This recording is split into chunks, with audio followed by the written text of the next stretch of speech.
6 o'clock. So, hey John, we have the book fair down in the library, so that's why we're in the caf tonight. Please excuse the smell, at least we know it's clean in here. So I'd like to call this meeting of the Plympton School Committee to order at 6 o'clock on Monday, October 28th, and remind everyone that we are being recorded by Area 58 and also by our OWL. If anybody in the audience is recording at this time, please let us know. I'd like to acknowledge our visitors. We have grade 4 with us this evening. Thank you for being here. And does anybody from the public have any statements they'd like to make prior to the meeting commencing?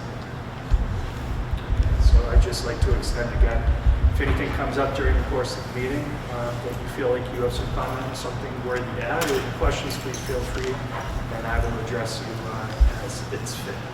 Thank you very much for being here this evening. I will entertain a motion to accept our minutes from our September 23rd, 2024 meeting. So, do I have a second? Second. Is there any discussion or amendments that need to be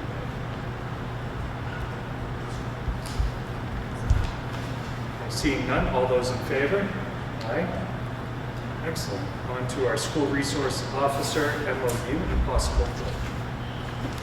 So in your packet tonight, you'll see a proposal from Sergeant Plympton that was forwarded to us after our September school committee meeting.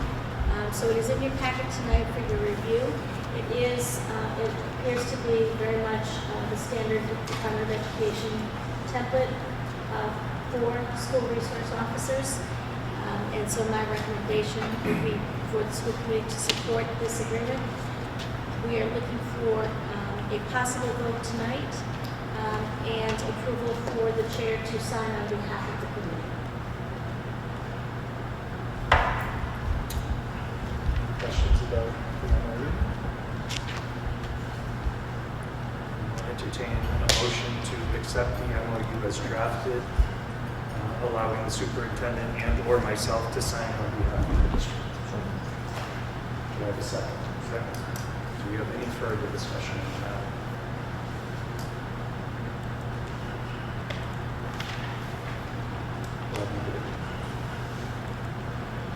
I don't want to jump ahead if you're not ready.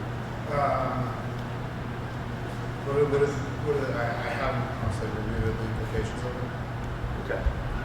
As the superintendent said, it is boilerplate from many of the MOUs in the state guidance.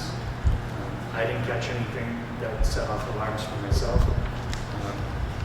Is there a reason why we need to do it now? Is it something that's a time-sensitive issue? Generally, we like to have something in place as soon as possible, but again, it's not uncommon for it to be postponed if the committee would like more time to review. We can operate under these Past practice. parameters just based upon past practice, but we wouldn't want to go too far into the school year.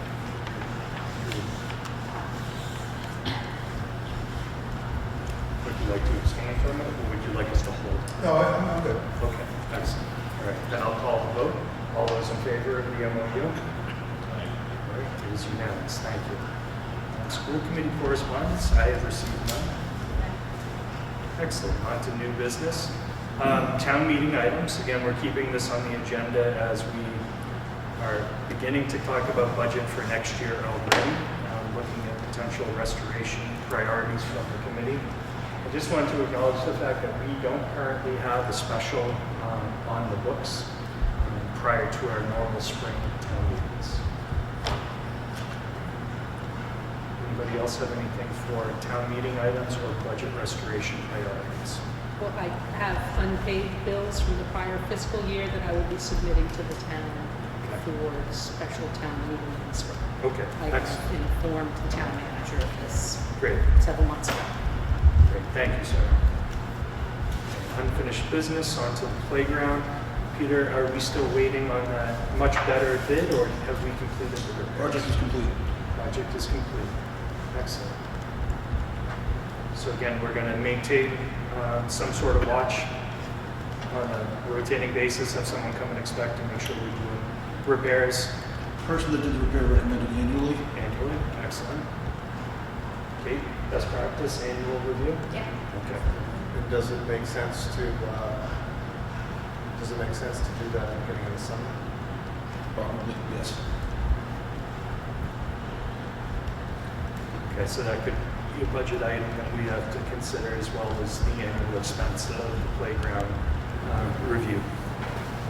Okay, on to reports of standing committees. Admin review.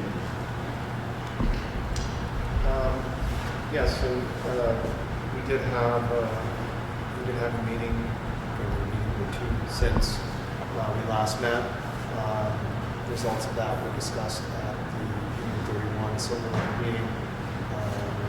Primarily, we're going to talk about its contract.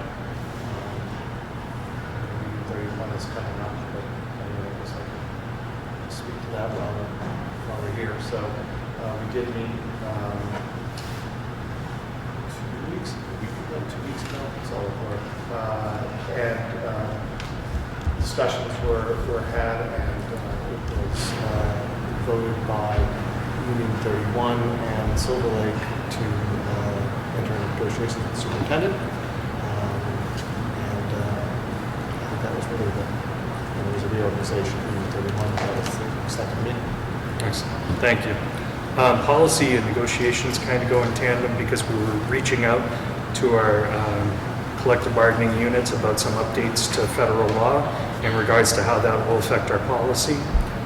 So once those meetings have concluded, we'll move forward with some of the updating of our policies to be in compliance with the latest federal law changes. We did meet a week ago or so, and with the union, and just walk through the suggested changes that the other towns had as well, and I think they were generally in agreement with that, and I believe our attorney was working to draft those into policy recommendations. Excellent. Any update from Pat? There was just a reorganization meeting earlier this month, and tuition is within 2 students of last year. Staff, there was a slight turnover of all positions. Good. Have you guys received your annual report from Pat yet, or do you Have not. Okay. How about capital improvement, capital request?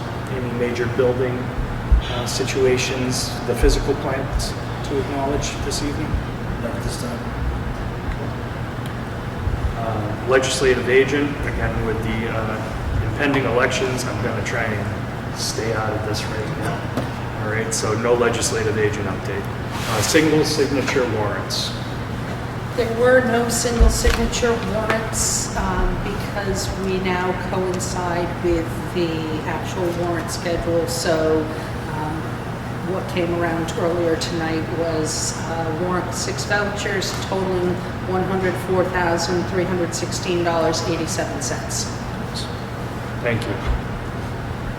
All right, administration, CASA, but Peter, did you want to bring up the Thanksgiving Day feast in your report? I was going to. Okay, then I will skip over the CASA report. Right on to you, Mr. Venino. Thank you. As far as school update, we have 249 students currently enrolled at Dennett. We had parent conferences here last week. We had a great turnout from our families. Today I attended lead training with Sergeant Valente and Officer Orr of the Plympton Police Department. With Officer Smith having retired, we don't have an active DARE or drug certified officer to teach any curriculum to our students. That I think is an area toward we should be exploring. It's a little bit more current than the DARE program. The training I received today, everything looked very good, very age appropriate.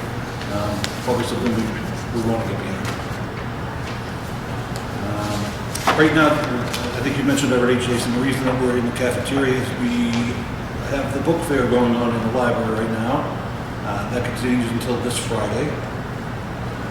This Thursday, students will be earning an all-school prize of wearing costumes to school because they filled the jar out in the front lobby with their tickets. So that's going to be a 76-degree day, and it's going to be the day before Friday, so it should be a real interesting day. I wanted to mention to the committee that we have students from Silver Lake Regional High School from the horticulture department that have been working to spruce up and reinvigorate our courtyard. They've come down a couple times already, and the improvements are vast already, so I'm thankful for them. We have a full day PD day coming up on November 5th. And we have the feast is coming up on November 21st. That is going to be our next project, establishing times for that, and I'll make sure that all that information gets out.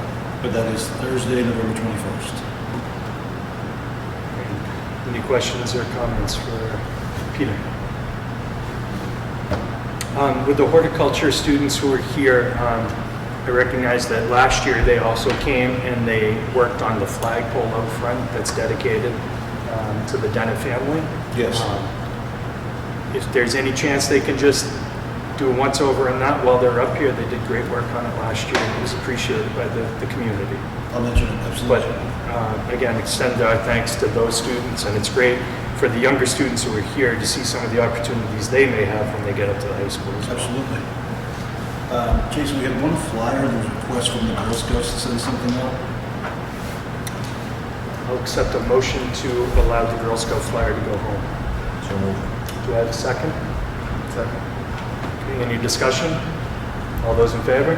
It's unanimous. Thank you. Thank you. All right, so we're on to our Director of Finance. Thank you. I'm sorry, I thought the MCAS presentation came before me. Do you need a minute? I'm sorry? Do you need a minute? Oh, I'm good. Okay, Peter, are we going to do the MCAS presentation? I'm here for you. Are you guys ready for that?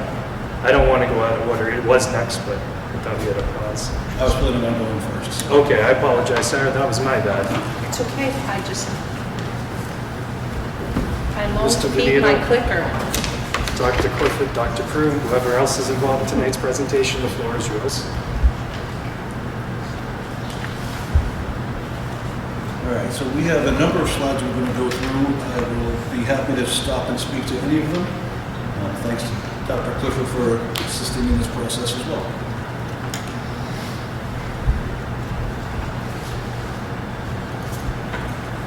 This first page is the details of the Massachusetts School and District Accountability System. Mass Accountability System is designed to measure how a school or district is doing and what kind of support it may need.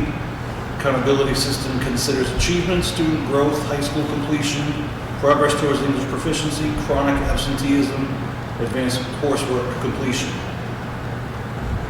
System both sorts districts into categories to recognize successes and identify where support is most needed. Here's an overview of Plympton Public Schools accountability since 2019. You can see pre-pandemic in 2019, we were not requiring assistance or intervention. If you scroll over to 2024, we have reached that mark again, not requiring assistance or intervention. What was the difference Sorry? between 23 and 24? What, the requiring assistance or intervention to not? What happened? Scores and slopes. Okay. Participation, I'm sorry. Participation? Correct. Okay.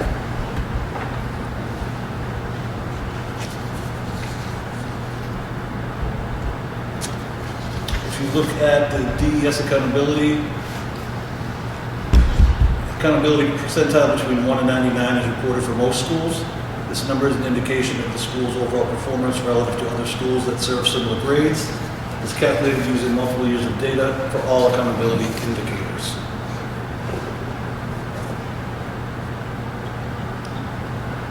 Now we get into the MCAS. So since 2019, this is the MCAS administration statewide. As I mentioned, pre-pandemic 2019, full tests were given in grades 3 through 8 in high school. No tests were administered in 2020. Upon return in 2021, we had half tests in grades 3 through 8, while high school had full tests. And since 2022, we've had full tests in grades 3 through 8 and at the high school level.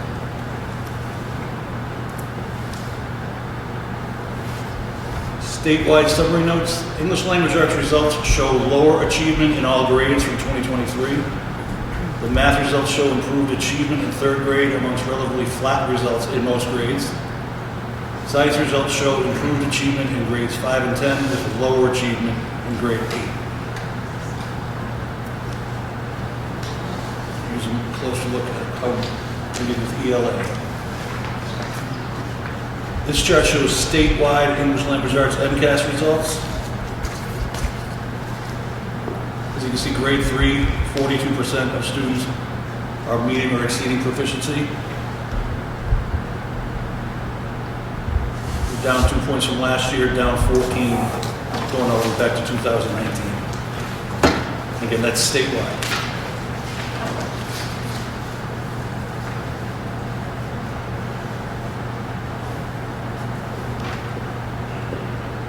If you look at just how the students at Dennett performed in ELA since 2021, this is a breakdown of that.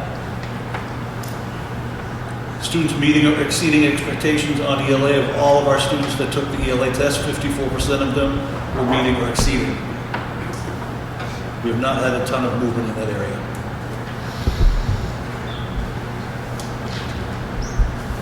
Do we have a 2019 number for that? I don't have that on here, John.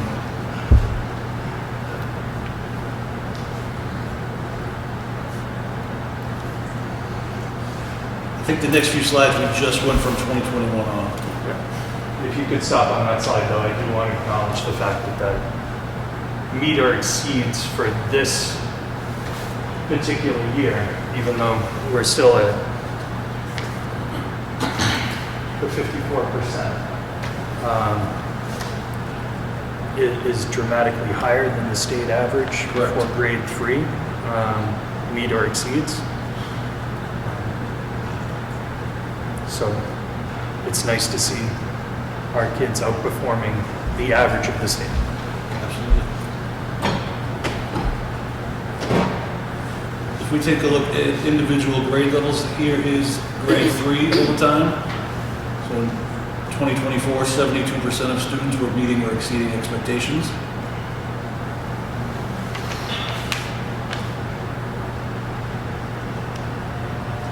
Here's a look at grade 4. In 2024, 53% of students were meeting or exceeding expectations. Not quite where we were in 2021, but better than we were last year.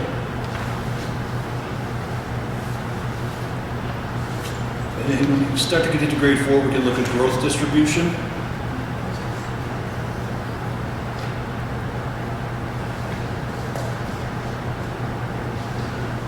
So I tried to break these down by the growth percentiles, either very low, low, moderate, high, or very high.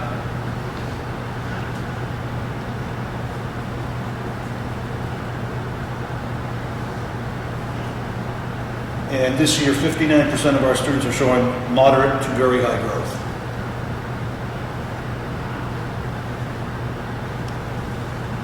Here's a look at grade 5. About where we were last year, not quite where we were in 2021.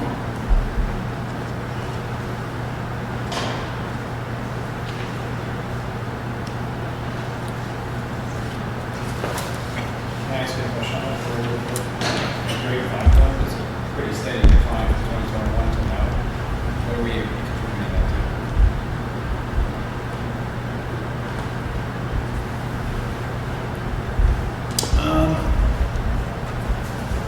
I can't attribute to any one thing. to? Is that the COVID bump in there?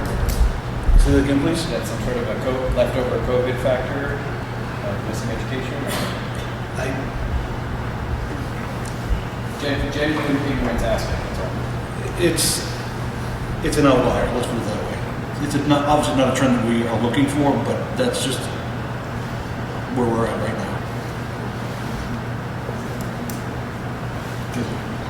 So there are two main levers that we're looking at, two main things that impact scores.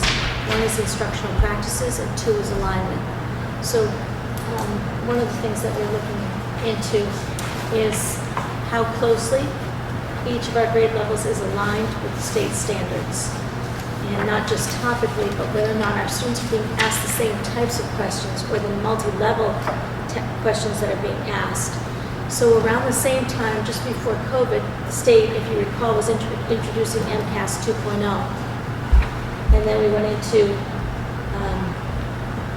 a different type of learning during COVID. And so very little emphasis was placed on focusing on the types of questions that would be asked on that exam for some time. So we returned in person after COVID. And so some of our work is going to be looking at to what degree are we aligned. And the other thing that we're working on, which Principal Benito will get to in his report, is our concern with possible needs in terms of literacy and whether or not there are certain areas that we could focus on to help more students after grade 3 perform well. I'll speak more about that tonight too in my report. I'm not sure we'll speak about that at the end, but I'll speak more about that specifically when I get to that. Great. In the other elementary schools, do we see similar trends grade-wise? I mean, not going to be exact, obviously, but I mean, is it? We saw some strong results, especially in grade 3, and then a decline in grade 4. Yeah. Similar results. Similar Yeah, 4, pattern. 5, yeah, 4, 5, 6. And I think it's important to note what Dr. Pruitt said and Dr. Clifford had made mention of. We're taking time right now to spend time looking at what we currently have in place, and is it better aligned in some grade levels than it is in other grade levels? That's what the last few years' data would lead us to believe, but we're going to be taking a deep dive on that this year.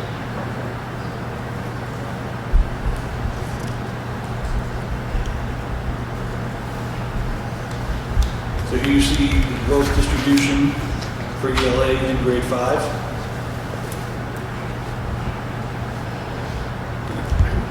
%of students are showing moderate to very high growth.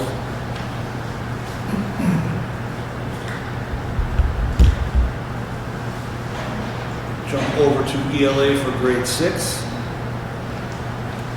43% of our students are meeting or exceeding expectations, which is up 12 points from last year.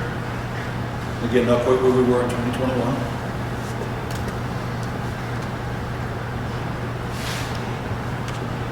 In grade 6, we had 50% of our students making moderate to very high growth, and conversely, 50% are showing low to very low growth.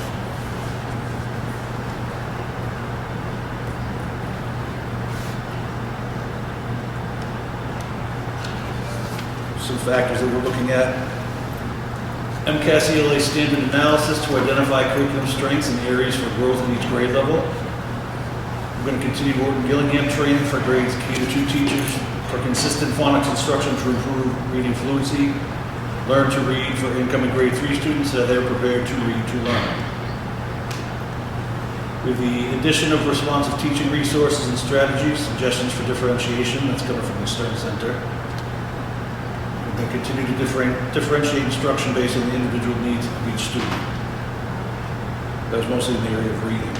In the area of writing, we have year 1 implementation of grade level writing benchmarks to assess narrative, information, and opinion writing. We're creating district-wide consistency for writing at each grade level, including common school writing language, routines, rubrics, and protocols.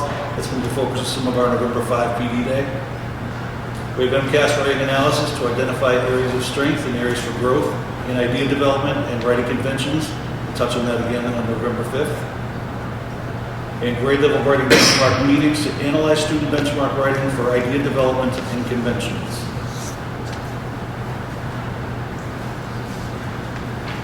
And we move on to math for grades 3 through 6. Can I ask a question before you move on? Sure. What level of Wharton Gillingham training are you providing for your staff?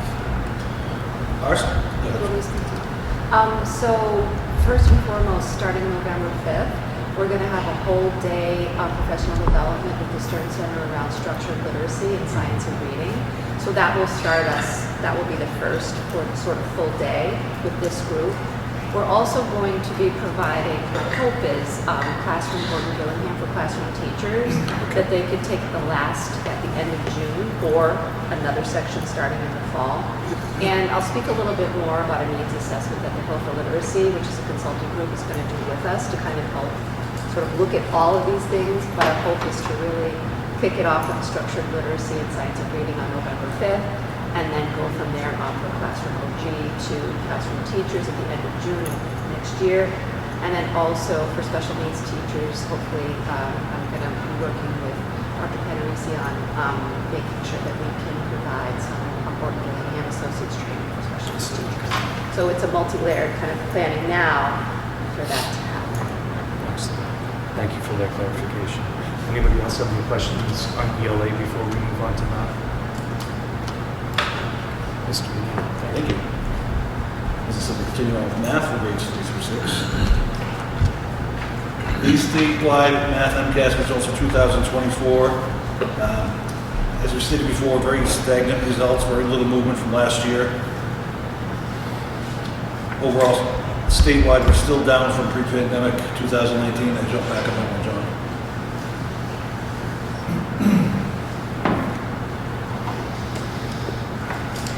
And if you look at just our students in math in grades 3 through 6, we have 56% of our students meeting or exceeding expectations. It's not a lot of movement from last year, but we're in a better spot than we were in 2021.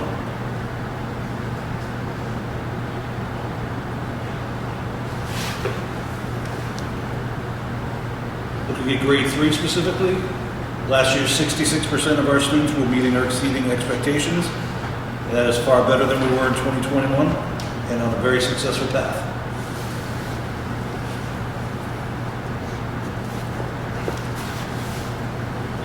Here we have grade 4.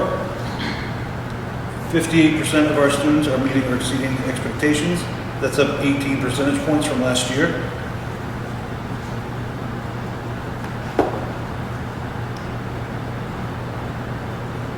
And here's the grade 4 growth distribution. We have about 30% of our students making moderate to very high growth.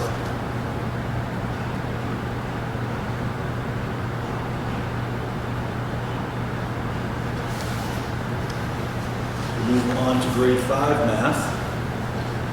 42% of our students are meeting or exceeding expectations. That is down a little from last year, but still better than 2021. Next number is very impressive to me. In grade 5, we have 76% of our students making moderate to high growth, with no students showing very low growth. So that's a very impressive growth score, but not necessarily seeing much movement in the achievement year to year, but this is a cohort-specific issue potentially. Correct. This group of kids that struggled previously, and for them, they did extremely well on the 5th grade MCAS. That 59% average for the student growth percentile is nice to see, and also 0 of the students not meeting expectations. Again, it's a smaller cohort again, so individual students have quite a bit of sway on how the numbers look.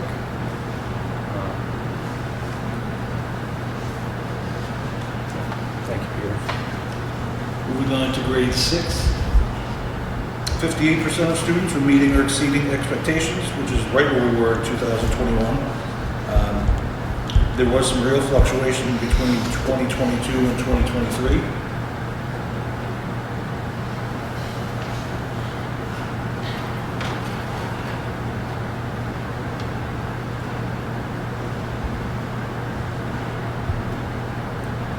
And when I look at the grade 6 growth distribution, 64% of our students showed moderate to very high growth.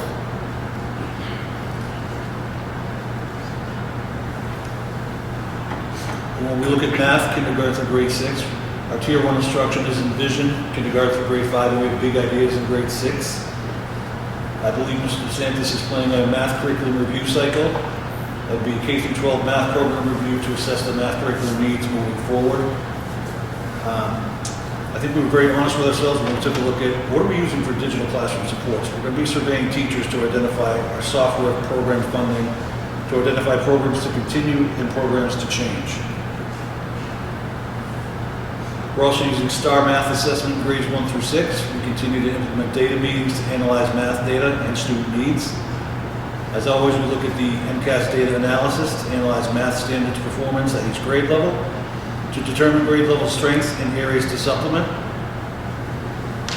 And we're always providing interventions, provide targeted interventions based off benchmark and classroom assessments. So I have a question about the STAR data, and this is just to make sure we are asking this out loud and answering it here. Does the STAR data that we have on our students align well with where they end up scoring on the MCAS? And are we using that data before MCAS to try and identify kids who might be on the edge of a bubble between approaching expectation and meeting, or between meeting and exceeding, or, God forbid, not meeting and partially meeting? Like, are we identifying those students and giving them some interventions prior to? Short answer, yes. Long answer, I think we get pretty accurate information. And it Stars. lines up with the MCAS pretty well. Okay. Moving on to science, technology, engineering. Before you go, were there any questions regarding mathematics? I just have a generic question. On the achievement levels, exceeding and meeting them are obvious. What constitutes partially meeting expectations? Partially meeting would be the third or four categories of how the MCAS is scored. You have exceeding expectations, meeting expectations, and then the bottom two are the kids just aren't quite where we want them to be yet. Yeah, I mean, so the not meeting is obvious, but the partially, how do you partially meet the expectations? Are they close to passing? That's a fair way to say it, Dave. There are windows of scores, like between, 400 and, 89 to 490. There are different windows of which So their they're scale within score a meets finite that. distance of meeting. We have some kids that might just be a point away from being bumped up into that next category. It's almost unfair. So it's The third tier. Sometimes it's referred to as developing, like you're still developing that skill that you haven't mastered. so in language, it's close. Yep. That's very accurate. Science and technology. These are statewide science tech ed MCAS results.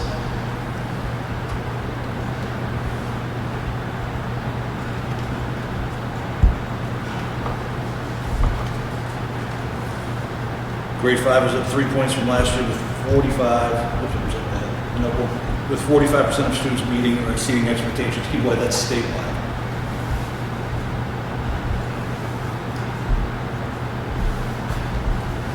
And then when you look at our scores for grade 5, in 2024, 66% of our kids were meeting or exceeding expectations on science, technology, engineering. Our scores in science have traditionally been pretty good. There's that disconnect, right? English and math in the 40s, hovering almost to state average. And here you're blowing the state average out by 20 points. Correct. So something's disconnected. Unless because the science and technology test from the state perspective, looking at English and math for 5th grade as well, score is still in the same range as it does for science and technology, yet the students are significantly above percentage-wise, so something is... And I think looking at some of our other scores in other areas, grade 3 was right around 70% on both. It leads me to believe the curriculum was very well aligned. As we got further and further away from grade 3, I'm not sure that we're as well aligned. Yeah, well, and then to the point that some of this is that we're still suffering from a bit of COVID and other curriculum issues. Yeah, it seems really odd to have the science so far. I mean, it's a really good score. And I feel like every year, John, we have at least one subset, either, for example, grade 4 math or grade 5 EL. We always have one outlier that I look at it, as much as I analyze it, every year I feel like we get at least one score that just doesn't make sense to me. Tricky when one kid could represent Yeah, I mean, 4% of the grade level. we have to understand our margin of, plus or minus margin is pretty decent, but it's not 20 points. But, they were low last year too. For some of them when you're looking at 23. So, And these fifth graders were the third graders 2 years ago that did so well in all the testing results. And we've looked at cohorts over time too, and what you think would be an accurate portrayal. I think last year we did the cohort piece. So just to emphasize, that's why we're looking at literacy. Because the transition from learning to read to reading to learn yeah. seems to be pivotal. And so that's why we're, Yeah, there are a few different factors. I think the first one would be alignment, like is the what teachers are teaching, is it aligned to the grade level standards? The second piece is really instructional. So we can, that's the how. We're taking a look at that. I've done rounds with Peter and continue to do that and work with teachers around instructional practice because that's the other piece. Another piece too is that the STAR assessments were given, I think, earlier than they had been in the past. This year was September with data meetings right after. And so that gives us insight into what's happening early on, where are students and how do we need to tailor our instruction to make sure that they're hitting the standards that they need to be prepared to take the assessment.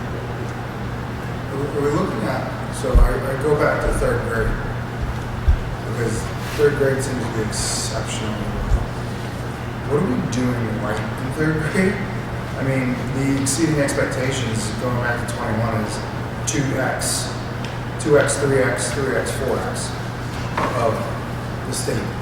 What are we doing there? so some of the things that we have noticed when we've done instructional rounds is not only the alignment, but also there's a degree of differentiation occurring within those classrooms, and student engagement and effective practices taking place.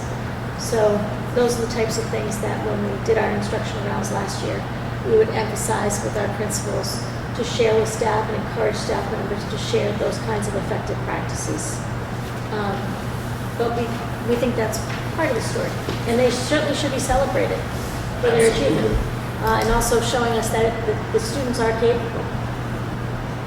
And that's my takeaway from that, right? And I'm seeing consistent scores above the state average in third grade.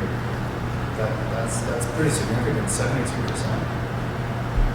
Another piece to that and something we're going to be working on the 5th is really around writing. So it's not to say that writing isn't assessed in third grade, but in grades 4 and 5, it's a much more rigorous assessment of writing, which really requires students to be able to organize their writing and then write more extensively in 4 and 5.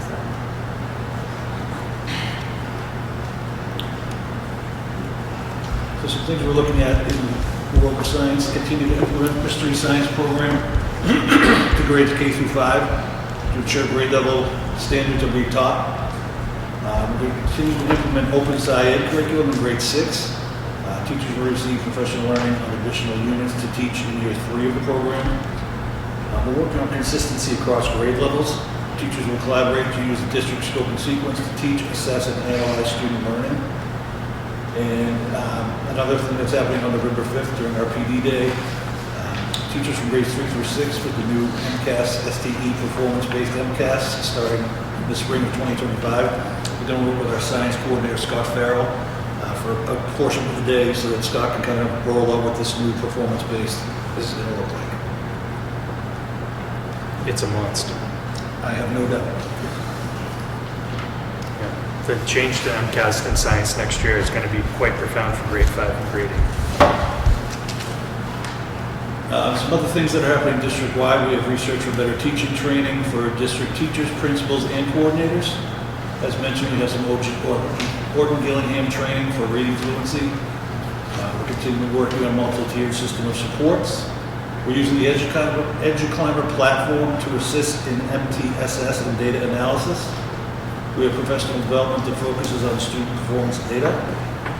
We have grade level planning to write and read during social studies and science to supplement ELA standards. Some of that was done on September 3rd. As I mentioned, I believe Brian and Tricia will be working on year one math curriculum review process and continue assessment benchmark implementation. And we're not going to be using Panorama this year. We're going to implement the new student SEL Sabre screener. And again, that'll be in lieu of the Panorama study. So we recognize we have a lot of work to do and we have the right people in place to get it done. Any questions? Thank you, Peter. Appreciate the report. Now officially on to our Director of Finance and Operations. I apologize for that earlier. Thank you, Mr. Chair. I'm actually going to go out of order. I'm going to start with the grant award. So included in your school committee packet is a screenshot from the DESE grant page.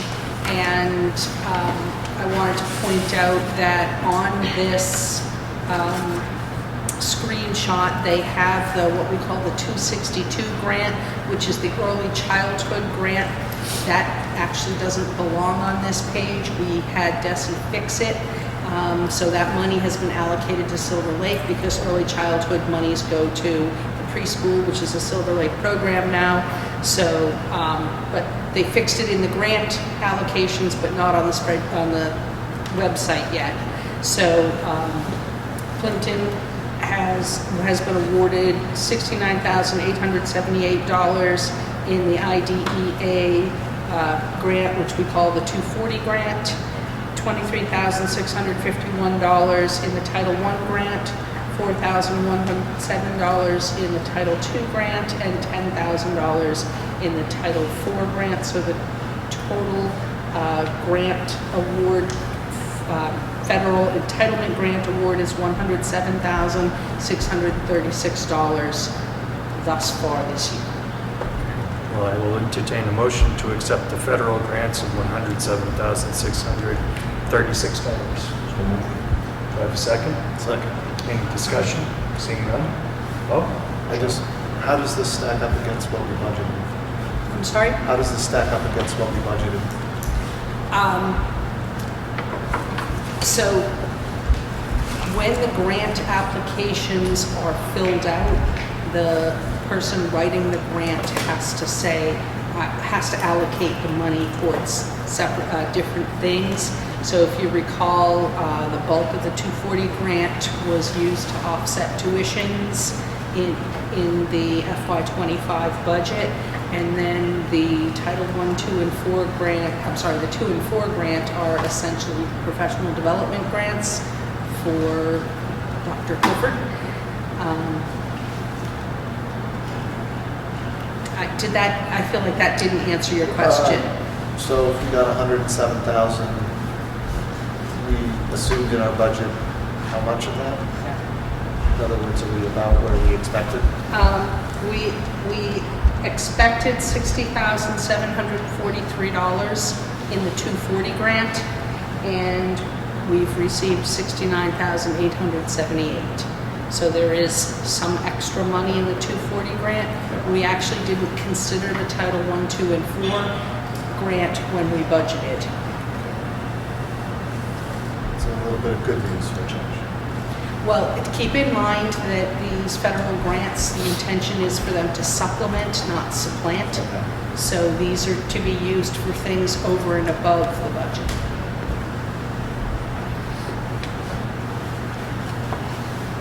all right. Having no further discussion, all those in favor of accepting those federal grants? Aye. It's unanimous. Okay, moving on to the financial report that's in your packet, I want to call your attention to the last page, and I want to walk through the different items on the last page. If you take a look, column 2 on the last page says range to date. That is, those are the expenditures for the month of October, actually the expenditures for the month of October up until this warrant that you just signed. I wanted to talk about the other columns. The first column Column 1, where it says GL budget, that $3,975,000, that is what we refer to as our operating budget for the year. Column 3, the YTD stands for year to date. And column 4, where it says balance, if you subtract column 3 from column 1, that gives you that year to date. That gives you that balance. So the budget minus what's been spent year to date gives you that column 4 balance. What's the academic year? It is fiscal year. Fiscal year goes July 1 to June 30th, so it encompasses the academic year. Got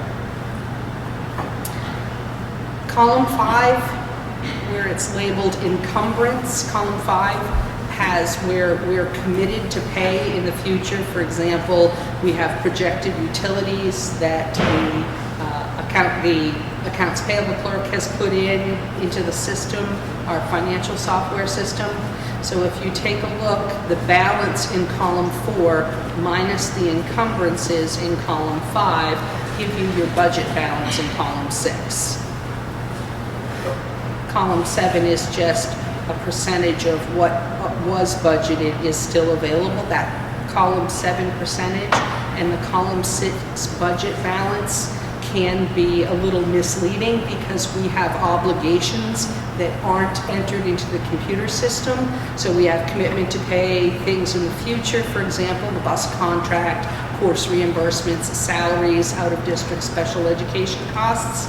So if we subtract our obligations from the budget balance, Plympton is projected to overspend the FY25 budget by about $213,000. I recommend a budget freeze at this time, and I'm looking for the school committee to determine any next steps. So, $213,000 budget overrun for FY25. Is that correct? Yes. Okay. So, can we talk about how we got here? Yes. Not denying the fact that a budget freeze is in order and further discussion, but other than myself, who was contacted last week by the superintendent and our director of finance, the rest of the committee, and probably anybody from the public didn't know that this is the current state of our finances, and some sort of narrative, I think, would be appreciated by all. So, as you're aware, the budget, the FY25 budget was trimmed in order to make it more palatable for the community, and there was no wiggle room for anything with the budget that was voted by town meeting. So since July 1st, Plympton has had a new out-of-district placement. Plympton has a student that was identified as needing a one-to-one paraprofessional.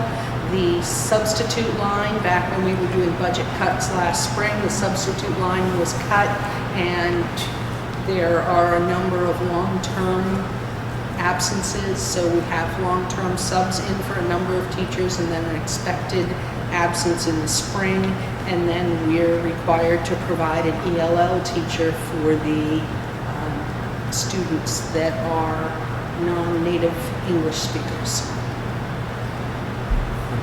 So, respecting the privacy and non-identification of students, the out-of-district placement, was this a student who needed a more restrictive environment? Where was this a situation where the district and the team meeting agreed to this placement? And It this was a team decision, and the student has complex medical needs requiring other personnel to support the child in a quasi-program boarding case. There's another child that is another child, I believe, that was after the fact, also impacted. So one came from child find. Child find is very difficult to predict because when the child turns 3 or 4 months before the child turns 3, that's when we get notice. so that child can. Would we say that the greatest portion of the 213,000 was the out-of-district placement? Yes. Both, there were more than one student, and there's more than one exceptional needs that require additional supports beyond. It's not just one.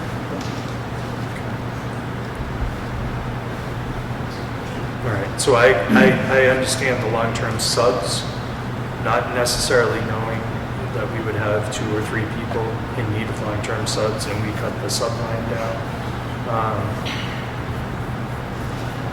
But I want to understand more clearly how we didn't see the potentiality of some of this extra special ed cost coming into the district. I don't know if everyone knows exactly what Child Find is and how it works. Child Find is a purpose where they come from students come from early intervention, and then before they turn 3 years old, their family service plans have to be converted, or we have to do an evaluation that would determine whether or not students were going to be on an IEP or whether or not they didn't require any services. We have approximately, I'm going to say about 90 to 100 students that travel through that process of early intervention at different dates during the year. We do evaluations every Wednesday at the preschool, specifically for Child Find activities. Child Find activities also include all students around the district, even if they're in daycares, and they're recommended by their daycare leader or doctor's offices or things like that for evaluation. And 90 to 100 is just identical to the. No, that's for the entire district. So for early childhood. So it sounds like this isn't Plympton's,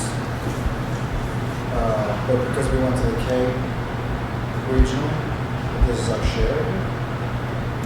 No, because once the children turn a certain age and they go from kindergarten to kindergarten, that's when your responsibility, the Plympton would take over. Students that either move in or are not identified through the Child Find process, but then all of a sudden are here with us, that's different. So if we don't have the child already in the integrated preschool, we don't have advance notice. Okay, so I'm trying to And then, of course, there's a team decision as well. I'm sorry? The team decision as to what the students' needs are. But last year, myself and the Princeton principal at the elementary school, we're going to build what we call a medically fragile program, because we have children, lots of children, that could be actually placed in that program that are currently out of district. And we didn't have the funding for the program. But I think in retrospect, it would have been a better idea to create that program if you're just looking at it fiscally. And I think it's really good for the children to be with their peers in their hometowns, closer to their families, and not traveling an hour away when they have such high medical needs. And we just don't know what could happen. So there's 2 out-of-district placements. I really wanted to not confirm or deny 2 in Yeah, one, but because we it need- really gets to the point where it might be identifiable. Okay, well, then we So need- I'm not going to respond to that piece, if you don't mind, and I'm sorry, I don't mean to be disrespectful. This is one of the things that we really have to be careful of when it is certain students and 1 student or 3 students or 4 students. We just know there are students. All right. Well then, Mr. Chair, I think we need to figure out a way to understand from a budget perspective what the impact is. And if it's not here and it's a discussion that's had.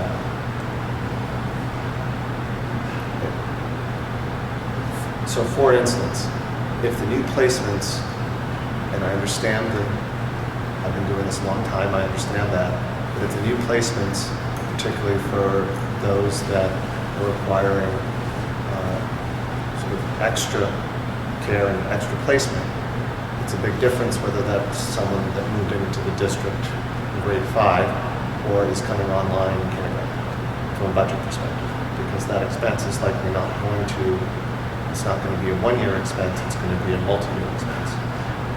And granted, they could move to another town, and that expense moves on, but when we're dealing with this level of expense, we do need to have an understanding of that, and I do want to respect that, but we're going to have to figure out a way to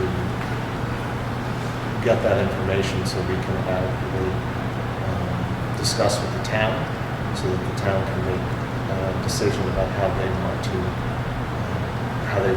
deal with this. In addition to a budget freeze, because the budget freeze isn't going to fix this. We have, ideally, it should have been put onto a sheet and a Google log that we have, a Google Form log, which would identify those expenses that are not currently in the budget, that would be flagged, and it didn't make its way in there. So that was one of the pitfalls there. So we have to reinforce the fact that if we do have team meetings or move-ins and children with more higher needs, that it's really important to complete that Google form so that we can notify the town as soon as possible, and if we have to, before the end of the year. Unfortunately, that process was not done. I put it into the Google form this fall because it wasn't put in the spring. So, just to be clear,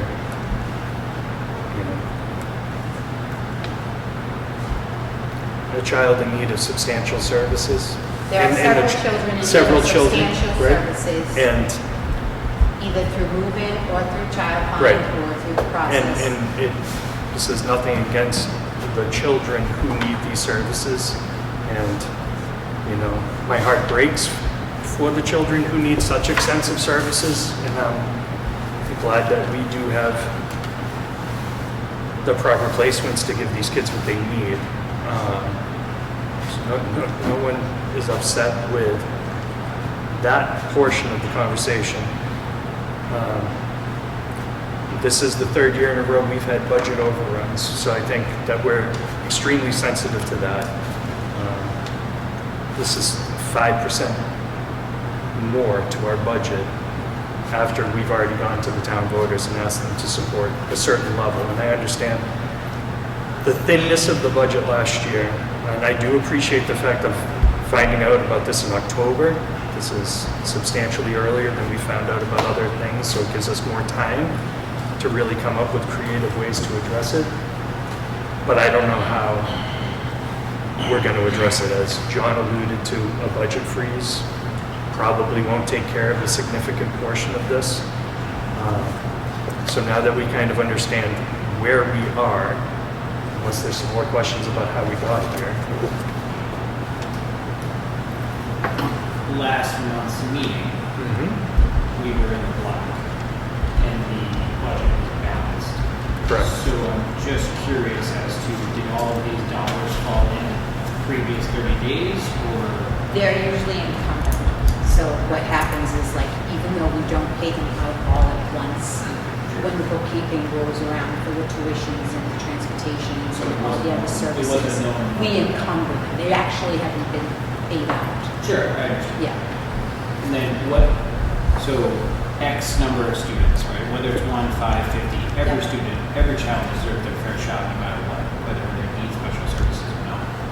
What's preventing 5 more from coming in and lower this budget even further?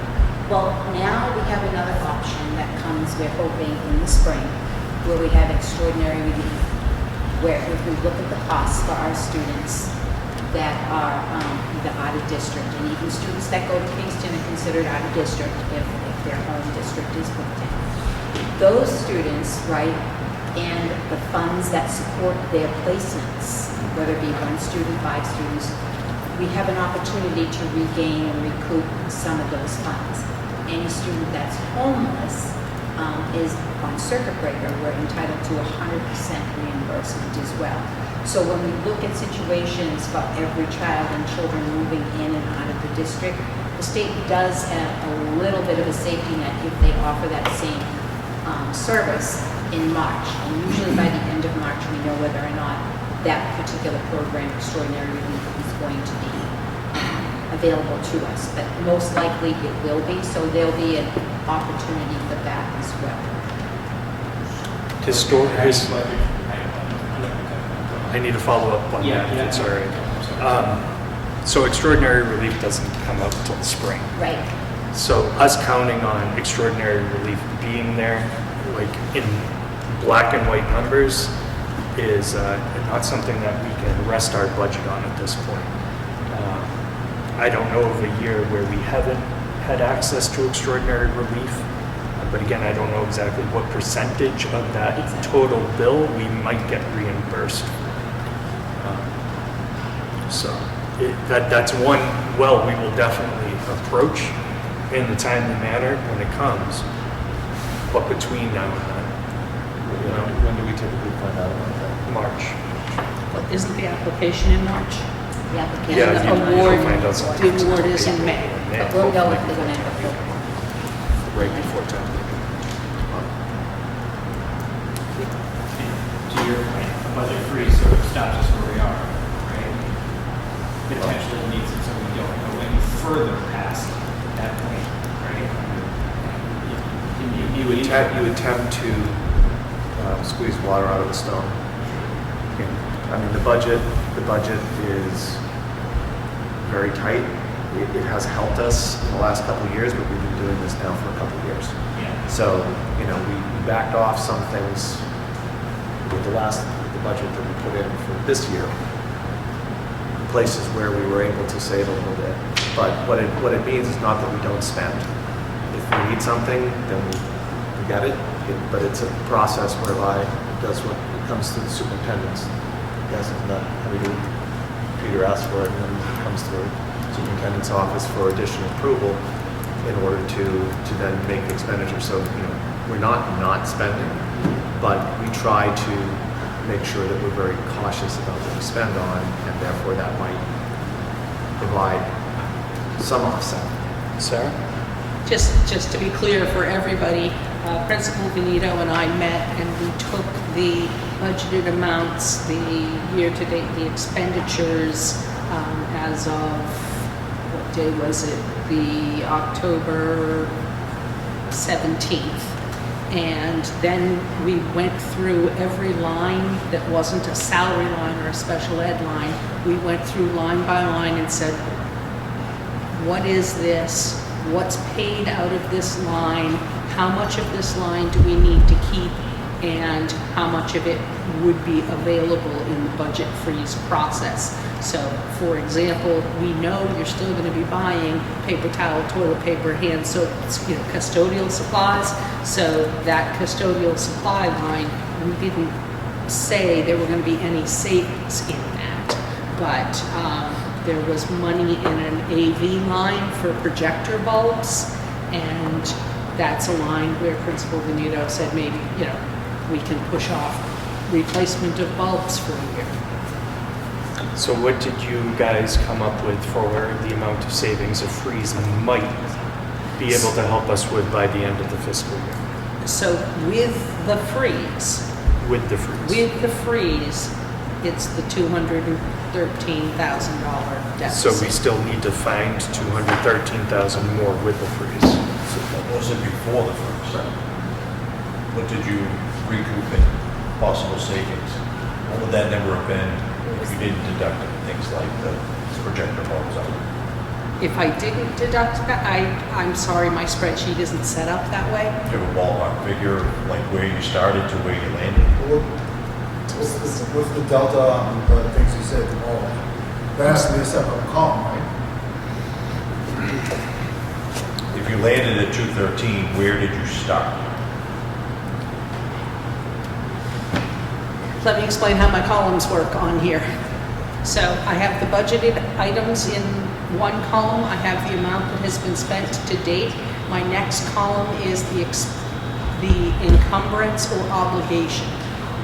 So for example, your salary line, we're going to spend that entire salary line, so I put every remaining penny from that salary line into that third column, and the fourth column is what would be available after all of those encumbrances and obligations. And when you total up that fourth line, it comes to negative $213,000. Unless I misheard you, you said you sat down and went through and you itemized what's being paid and what can be avoided as far as actual cost. Yes. What is that number, that finite number of what you extracted that you're going to delay, like, for example, the projector balls, things of that nature that you extracted out of the number which landed you at 213? What is that number? So where were we at 300? And then you saved, you know, down to 213, or were we at 220? I understand your question now.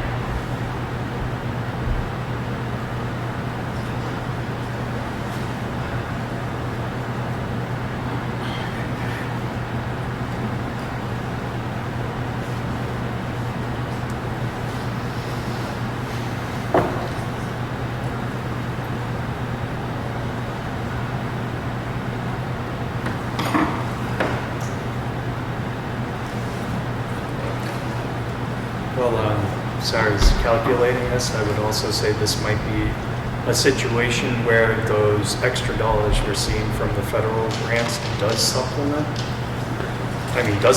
some of the budget instead of just supplementing it. Because we're going to have to try and find every dollar we can if we're looking at a $213,000 budget deficit. It's also another up to Well, right? Well, right, that's it. There might be more surprises coming along. As you had alluded to, this is the known budget deficit at this point, if nothing So- else goes wrong. And to that point, like if between now and the end of the fiscal year, or however we want to go out, if we can't squeeze the water out of the rock, does the child, the children, all of the children that need the special services not get the services? Oh, Or no. do the services, or do the children that don't need the special services get less services? I mean, that's, so the children that require the services will get the services.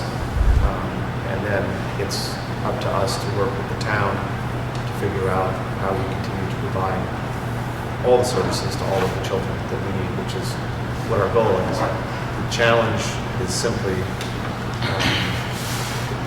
that we've had a number of significant increases over the last 3 years.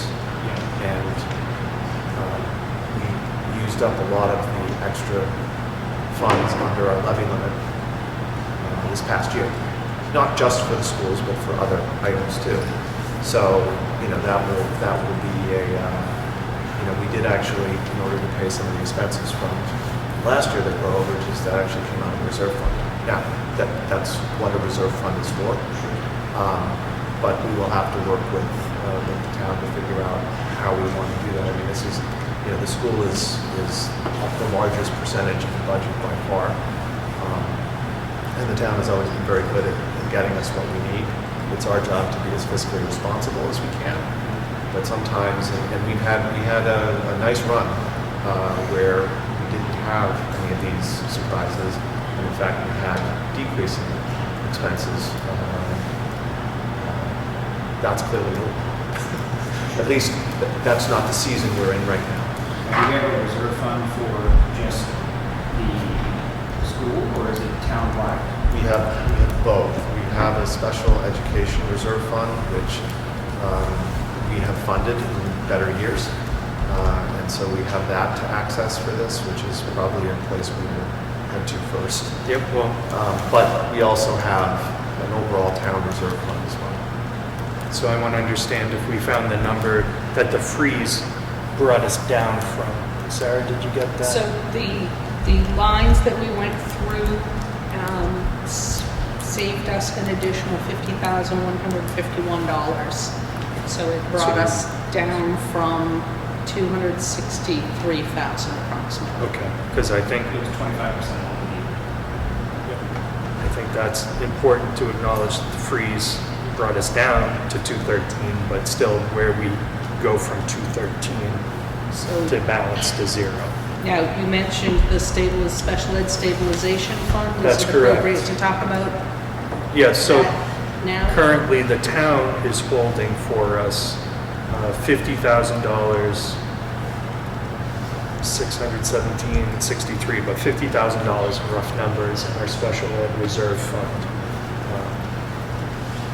And we also have a paraprofessional that is resigning, and we met about this last week, and we are not going to be filling that position, which will save $17,500 between now and the end of the year.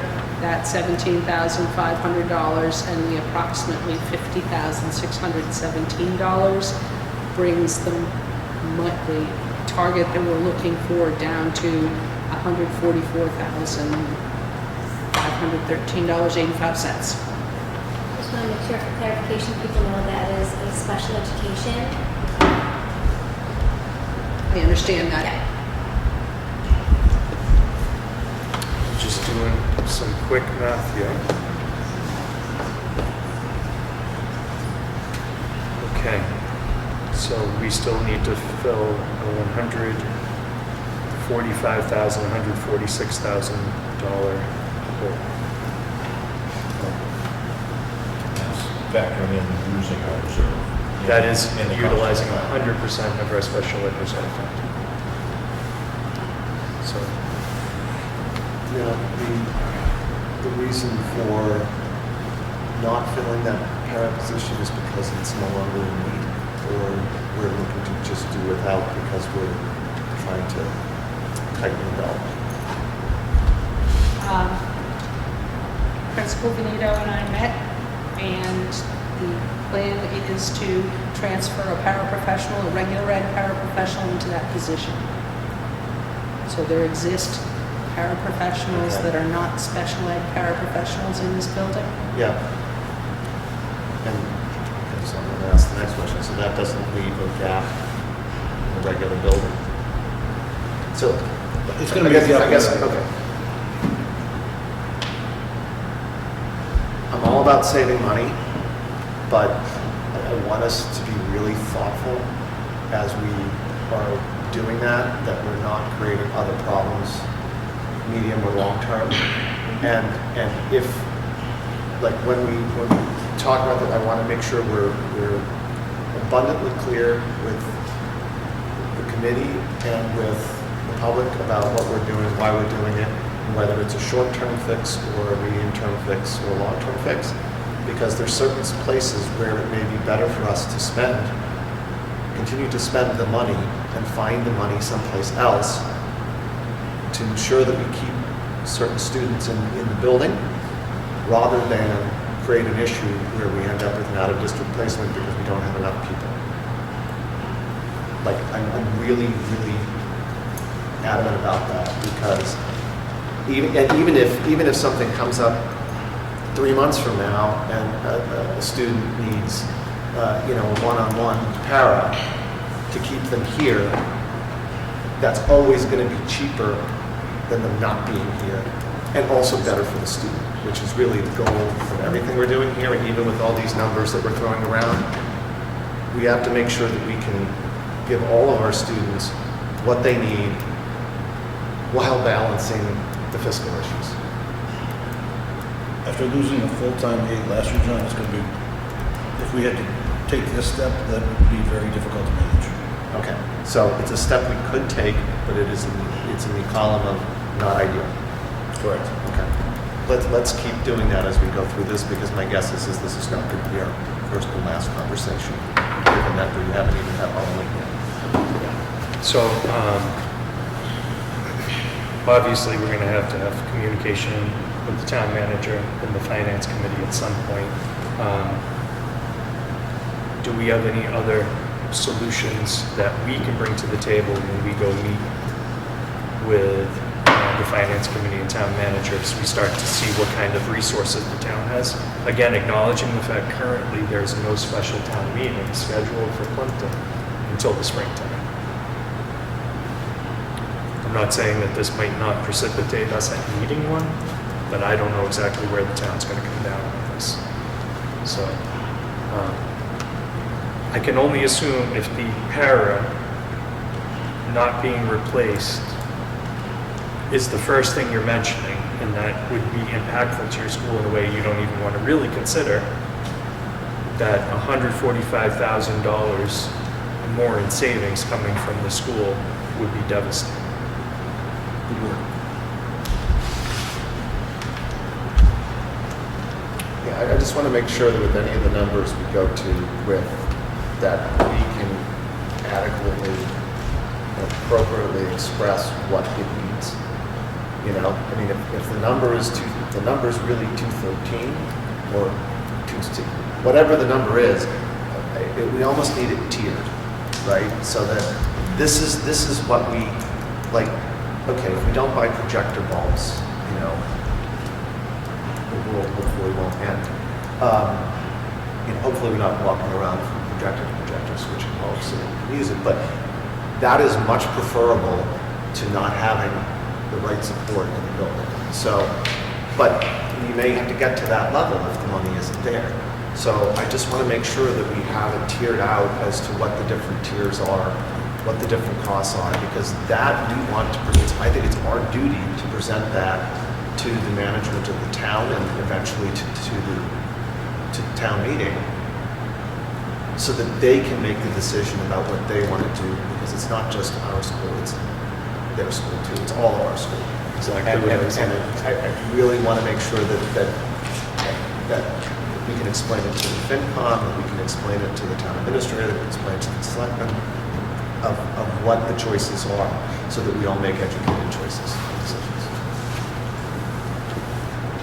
So would 145,000 bring us even deeper into personnel? Yes. And that would be distributed between all levels of staff at the dump. It could. It could. Depends on prioritizing a number of different things. Safety would play a role. What's required would play a role. I just, with 145,000 still on the table, Any and all positions could be impacted. so I think we're definitely going to have to schedule a meeting, a joint meeting with us and the finance committee. So I truly appreciate the pre-work on this and the time that you guys spent. But what I think I need to understand better, and we don't need to do this right now, is 263 is the number. And then we got down to 213, but that needs to be tiered. You know, what is for projectors? What is projector bulbs? What is staff? Because those are very different things. So none of the lines that we were, so the staff lines Is separate from the 213. is separate. So for example, the salary line at $1.5 million, $182,000 has been spent as of the day I printed this report. And so the remaining 1.37 million I allocated as obligated. And so that's not available as part of the freezing of the budget, because that was to pay the staff. So the 50,000 that we took off from the 263, that is Non-salary, non-salary, and the world is not ending if that 50,000 is saved to spend to this period. It's not awesome, but we can, well, and then the other thing is, are we just kicking something down the road? So we're going to have all new projectables next year. Do you know what I mean? Can I follow up on that 50,000 if you don't mind? Is there anything within that 50,000 that you tightened on that is so borderline that could come right back into play with one variable? You know, like, just for a vague example, we fix a part on an air conditioning unit that could fail again and cost us $60,000. I know that's not what we're talking about. That's just an example. Are we putting duct tape on something that could very well surface again if anything, any minute change comes along and you line items, say $9,000, and then all of a sudden X happens and now we're right back. That 50 is now 40. so there are certain lines where so for example, The contractual services building line was budgeted at $115,000. About $21,000 has been spent thus far this year, and we set aside the remaining $95,000 because those are those parts that you're talking about. So, yeah, I just want to make sure we're not like keeping our fingers crossed that something doesn't break and that 50,000 is blown out of the water, and we find out next Wednesday that 50 is not happening. So let me pick up on that and ask this in a different way. Of the 50,000, is it all in one bucket? In other words, is it all in one tier, or should we tier out that 50,000? I don't know what you mean by Well, I tiers. mean, again, if we don't have a projector bulb, I think that's fine. But is there expenses that we have trimmed down in that section? Are they all the same? Ultimately, what we're trying to get at is we don't want that $50,000, we don't want it to come at the cost of the students. So, Or to. So it's hard for us to understand really what the ask is to the town when we don't know if we're going to ask for 213 or 260. so I used the example of projector bulbs just because No. I had a It's a good one. note. So for example, we have a line called instructional software and other instructional materials. It was budgeted at $23,565. $18,569 has been spent in that line, and Principal Benito had a conversation with the elementary school coordinator, curriculum coordinator, about where we were at with that line and did he expect any more expenses, and he said, I have it written here, quote, all set at this point. So So that's $5,000 that So this might be the most macabre exercise that you've had to undertake in a while. But I think we literally need a list from Yep. 263,000 down to 0, from the least painful to the most painful decisions that may have to occur for us to cover the total hole on our run, while utilizing the $50,000 reserve. I don't think there's any question about the fact that we'll exercise that as our first option here, unless the town has a reserve I don't know about.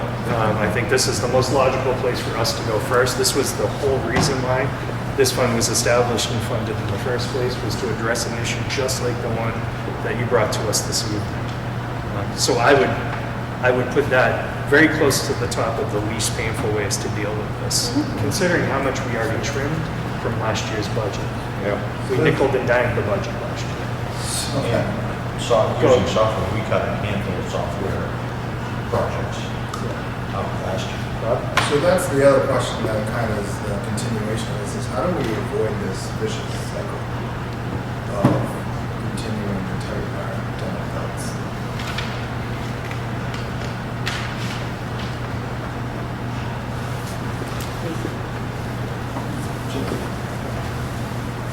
Go ahead.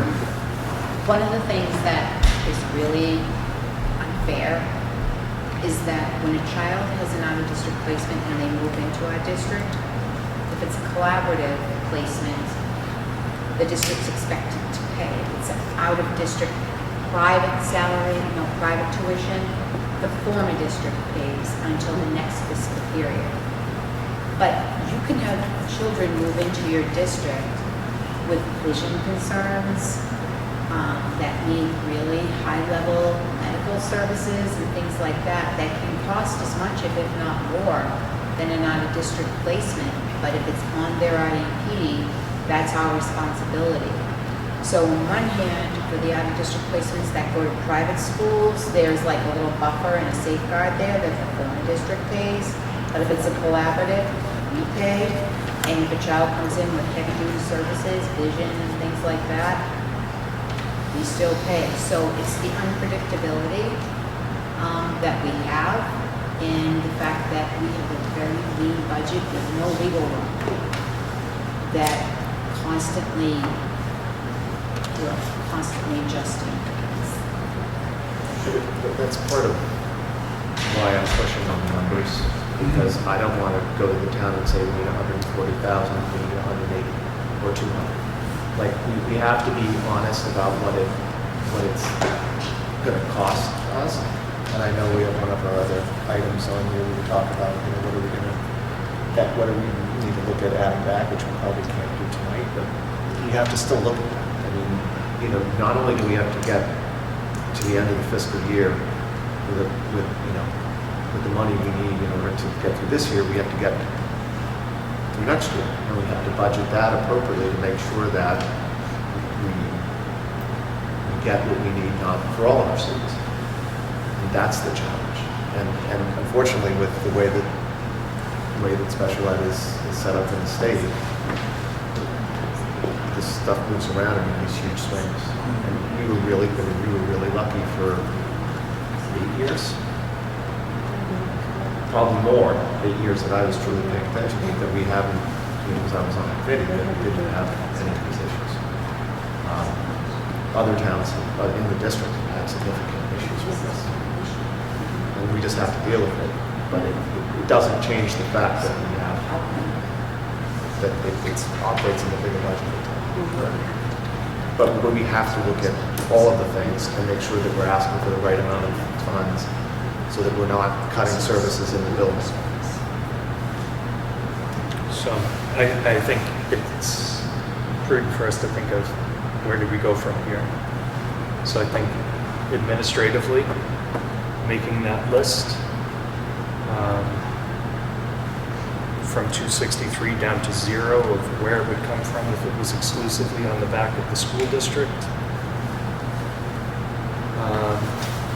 And I, along with the superintendent, will reach out to the finance committee and town manager to see if we can set up a meeting, a joint meeting, for us to have an open session where we can discuss the current situation of the budget with them and see what the town thinks how they'd like us to proceed, how they might be able to contribute to the situation in a positive way, give us some guidance and some feedback. Then we may have to reconvene prior to our next scheduled meeting. If we can't do it that evening, it might be a lot of information to digest with a single agenda item just to cover the budget deficit that we're facing for FY25. So we might have a couple meetings on schedule to deal with this specific issue, both on our own and also with the town. Sarah? I would just like to mention, I would like to put an asterisk next to the 263 because I need to go back through the spreadsheet with a fine tooth comb, and if it's 254 or 2. Yeah. And like I said earlier, with the grants, I think we need to use the grants to supplant the budget this year, not supplement it.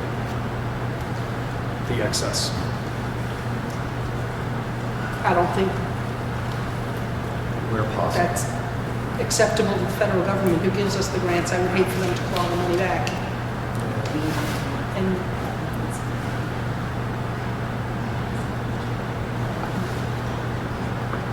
Are you referring to the special education grant or the title grants? Talking about all of the grants that we talked about tonight, the federal grants, if there's any ways we can utilize those funds to cover what they're intended for, to the letter of the law. But to cover some of the areas we might be creating holes in. There's just a little bit of an issue with the 240 grant right now, is we're not making the maintenance of EPIC. So according to IDEA and the Department of Education in Massachusetts, we don't spend enough on special education per student. So even... So, wait, time out. so this is actually, Is this some weird accounting problem? yes, I believe. Yeah, because that's not real. We had a low year. That must be So- impacting it. So maintenance of effort is a year-over-year comparison. So if you spent $10 million on special education in FY21, they expect you to spend $10 million and $10 million and $1 in FY22. But aren't we And going to 10 million spend, just But- based on our conversation tonight, a substantially larger percentage of our budget on special ed than last year? It's not percentage, it's a money amount. We're not going to spend even the money amount more? That's not With this Remember new that cost? we have all the Last year's is students not- grade 6. Oh, transfer out? Jesus. Everybody, Very right. good. So it is an accounting issue, and I'm waiting to hear back from the Associate Commissioner of Education to set up a meeting to go over this. There were 4 students that we could say left the district as part of the reason why we're not making maintenance of Epic, but the shortfall is approximately, We had a 9% increase to our budget 2 years ago as a result of special education. And we had, I don't know what the number ends up being. We had a lot of kids move to Silver Lake from us, but then we replaced a large portion of that cost with special ed cost again. Yeah, I mean, nothing in the budget increased. I mean, the budget increase or the increase over what our decrease was. Time out. We might need to have this discussion at another time where we can illuminate this weird accounting mistake and what we need to do with Desi and the feds to make sure we're okay. I think it's a separate issue right Yeah. now. So, Dr. Crew, please save us. Could you please have a vote to freeze the budget so that we can freeze it, at least for the time being, while we find out our course of action will be? I will move that we implement a budget freeze, effectively in an effort and to be reconsidered later should we sort out the budget issues. Second from Rob. Any further discussion? Seeing none, all those in favor? The budget is froze. Can I ask one Please. related, but it's a question which I guess could probably even double as a statement. Has anybody kicking around out of the box ideas that could help with this? Things like maybe volunteers or donations or like supply drives, things that we could take in the form of donations, like just say paper towels. That was something that was mentioned.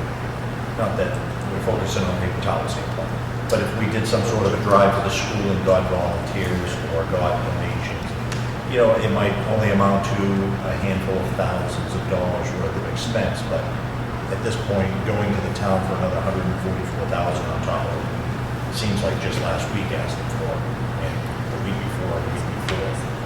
Anything we can do to soften the blow is going to make the town a little easier with the purse strings when they realize that we've exhausted every conceivable option to soften that number.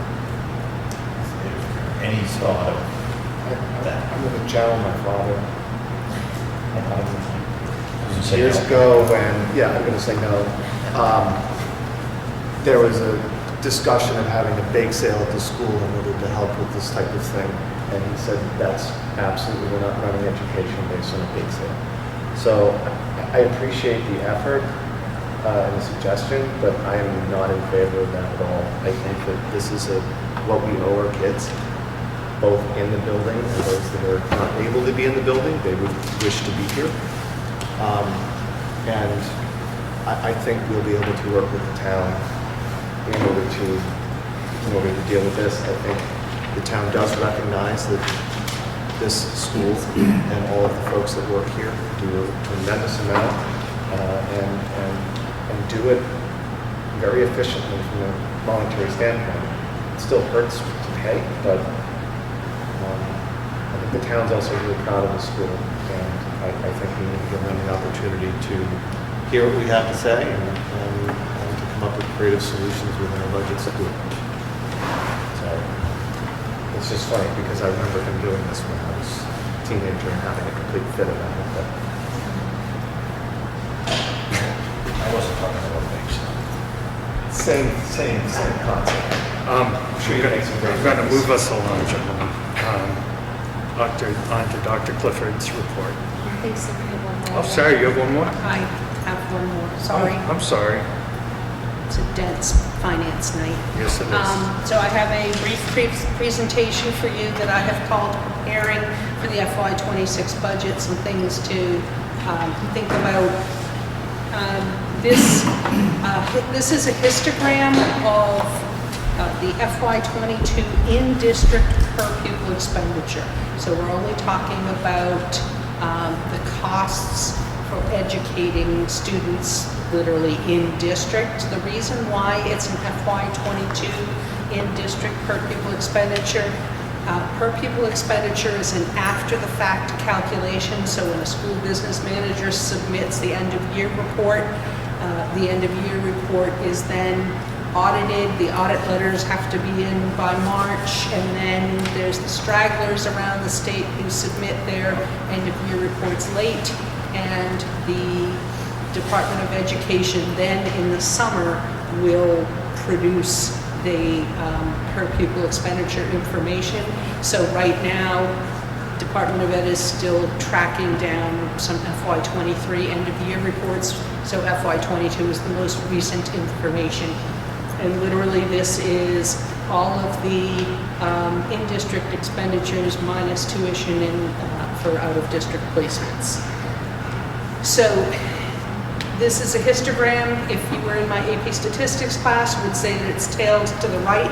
If you look over on the right-hand side, there are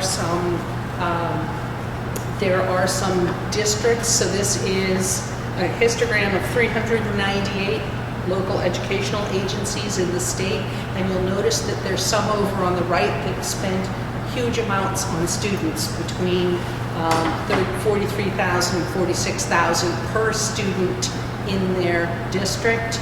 And what I will tell you is that's Provincetown and Truro way over there on the right-hand side. So if you think about Provincetown being a district with 57 kids in it, or 48 kids, whatever the population of students is this year, if they have 3 4th graders and 5 6th graders, they're providing teachers per grade, not necessarily having the economy of scale for a district that could have 20 kids in a classroom. They just don't have enough kids to do that, so they're paying the teachers and the electricity and for the building, but they've got tiny class sizes. So those are an anomaly over there on the right-hand side. So what I wanted to show you on this, you can see that the bulk of the expenditures are right around the $16,000 to $20,000 range per pupil expenditure. The higher, as it tails off to the right, I know I explained that there's the anomalies like Provincetown and Truro, but you also have some vocational programs. For example, Greater Lowell Tech has a very high per pupil expenditure. So there are some regional vocational technical schools that are skewed way over to the right. But on here, I wanted to put in just what we talk about here. Halifax in FY22 had a per pupil expenditure of $13,420. Kingston had a per pupil expenditure of $13,454. Plympton had a per pupil expenditure of $15,788, and the state average for all 398 LEAs was $19,567. So you're looking at a per pupil expenditure below average for the state for what goes on within this building. The next slide is just those numbers that I read off to you.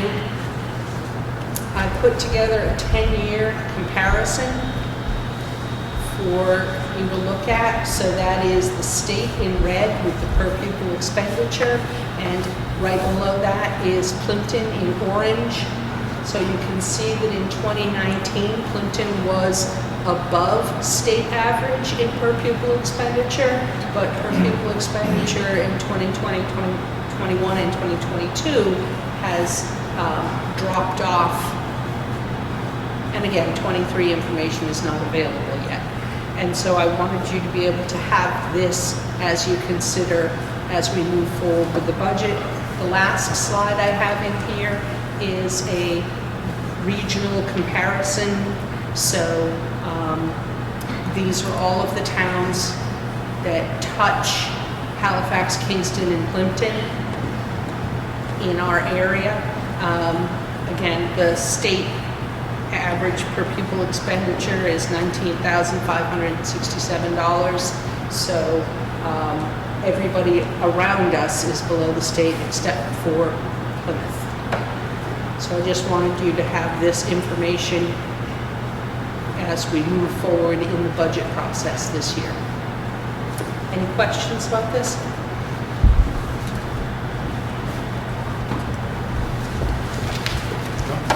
Thank you, sir. All right, Dr. Clifford. Okay. I have a few updates, a few things to go over. The first one is we're going to be embarking on a curriculum review cycle starting this year. This curriculum review cycle will be one where we focus on math. And so really the idea is that every year a content area will enter into the curriculum review cycle and spend 2 years in that review cycle. It's a K through 12 curriculum review. And again, I said the first content area will be math, and it will span over the next 2 years. Next fall, we'll begin the same process for science, technology, and engineering. Again, it's a 2-year review for each content area until all areas have gone through the review cycle. And you hopefully saw in the packet too information about the different phases of the cycle and all of the content areas that will go through. That's in the packet. So that information is in there. And really the idea behind this is that to have a review cycle will really help support thoughtful and continual improvement. The review cycle is aligned with and supports a strategy for district improvement, school improvement plans created by each school, and all curriculum development must align with and be informed by the frameworks, College Board, ACT, all of those things. So really the idea here is that strategically speaking, we're always looking at the curriculum and things that we might want to do or we might want to add, but we're not doing it all of a sudden, out of the blue. It's a cycle that involves different phases, and it also involves K through 12 teachers on steering committees. So for instance, our K through 6 elementary curriculum coordinator and the math department head, 7 through 12, have come together, and they're going to begin meeting with the steering committee of teachers represented throughout the district, and they will embark on meetings this year where they'll discover what are the things that we want to improve, what do we need to improve using data, using surveys from teachers, from families, from students to kind of really come to the forefront, the things that we need to focus on in that particular area. And so tonight we talked a little bit about math, but that information that we talked about, that data, will surface in that review cycle. So different areas that we're doing well, things that we're not doing well at, will inform perhaps instructional curriculum changes that we want to make, but do it in a sort of a strategic way over the span of 2 years per se, with different phases of which there are things that need to happen during that time. So that's just a little bit about that. Also on the September 26th, on that afternoon, teachers spent working on their educator evaluation goals. This process is every year teachers create student learning goals and student professional practice goals. And those are based on, generally speaking, the strategy for district improvement in the district, school improvement plans, and also, again, looking at the data or any new curriculum that they're going to implement would be in these goals. So they spent the time doing that on the 26th, and all goals are due on November 1st. On November 5th, we have a lot planned for that day. So like I spoke about before, the K through 2 educators will be working with the Stern Center, which is a group that focuses on their OGA, which means their Orton-Gillingham group. But they're going to be giving a professional development to all K through 2 teachers on structured literacy and the science of reading. So this is really looking at how students learn how to read, what are the basic things that happen in the brain when students are learning to read and write. It's really ensuring that we've all got the same information and we're all starting from the same sort of place with this information and the shared vocabulary around that. Also, grades 3 through 6 teachers will be working on writing. Ryan DeSantis, our K through 6 curriculum coordinator for the elementary schools, will be working with teachers around writing the assessments they created last year, implementing those, working on writing instruction and those things. Grades 7 through 12 will be working on department meetings, continuing their work on alignment from the 3rd into the work that they're going to do on the 5th. And specialist teachers will be working with their counterparts at 7 through 12 in a department meeting, and different groupings of educators will be doing specific work. Special ed teachers have things to work on, and all of that's been communicated out to folks so that they're aware of that. Another thing that I put in the packet was a literacy needs assessment, and we spoke a little bit about this earlier. In looking at the data initially, when I started back in August, one of the pieces that I looked at was obviously how many students would be considered proficient, exceeding or meeting. And knowing that a few years ago you did adopt collaborative classroom, which is the curriculum K through 6. But looking at the data, what it seems to me is that there needs to be a needs assessment. So there needs to be something that we can look at as a district to say, this is what we've been doing, this is our data, sort of a state of the state, K through 12, that looks at literacy, which encompasses reading and writing mostly, and really says, this is what's happening. This group, we've just formed, we're working with the Hill for Literacy, which is a consulting group, and this group has met with myself and other administrators. Tomorrow, they're going to be meeting with a group of representative teachers throughout K through 12, and they're going to be working with them to conduct focus groups, get information via surveys, and collect information about our literacy K through 12, and then give us a report on things that they might say, this is really great, and these are things that we would suggest that you focus on. From there, we'll use that to create a literacy plan, which will help inform our strategy for district improvement over the span of time.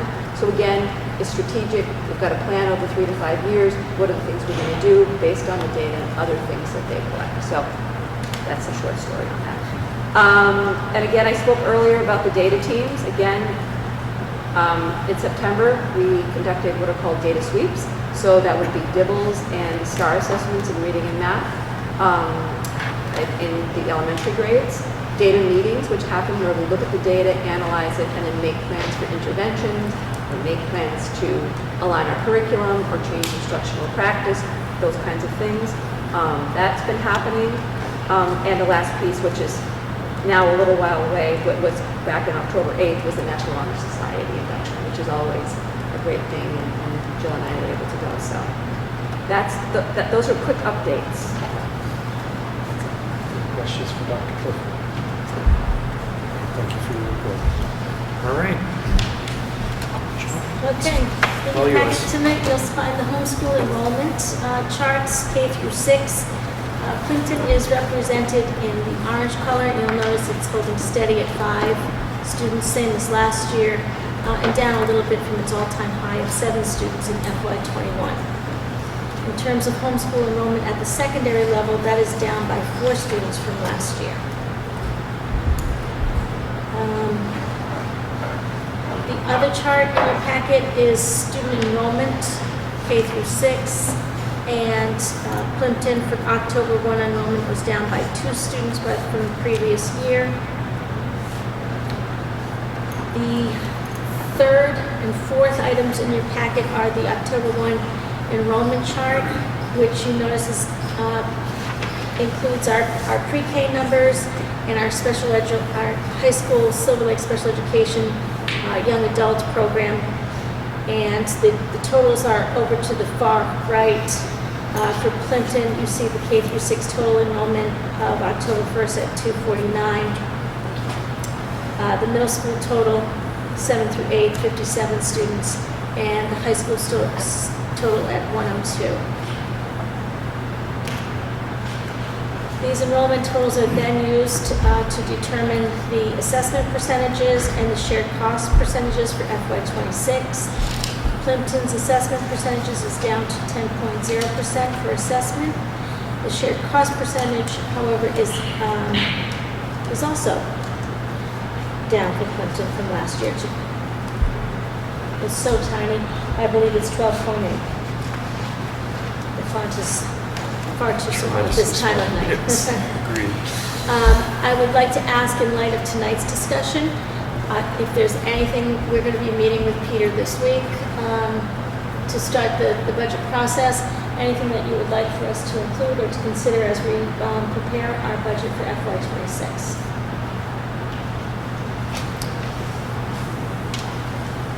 mean, I think we talked through it. Lengthy earlier discussion. I would like Peter and the administration to just look at the overall state of the state. And, you know, we had a really trim the budget last year, and we have additional budget issues now. I really want to make sure that we're not missing something because we're trying to be good stewards of our budget. Like, we need to be aware of it, but I want to make sure that we're not shortchanging anything here, and that there aren't cuts that we've made or that or areas that we need to focus on and to make sure that we're doing it. And that doesn't mean we can put it in the budget, but I want to make sure it's being surfaced so that we're thinking about it. So, and then finally, my last item, in light of last week's joint committee meeting, I would like to ask members of the Plympton School Committee if they have any questions for me or concerns for me to please contact me directly. I'd be happy to answer any questions you may have.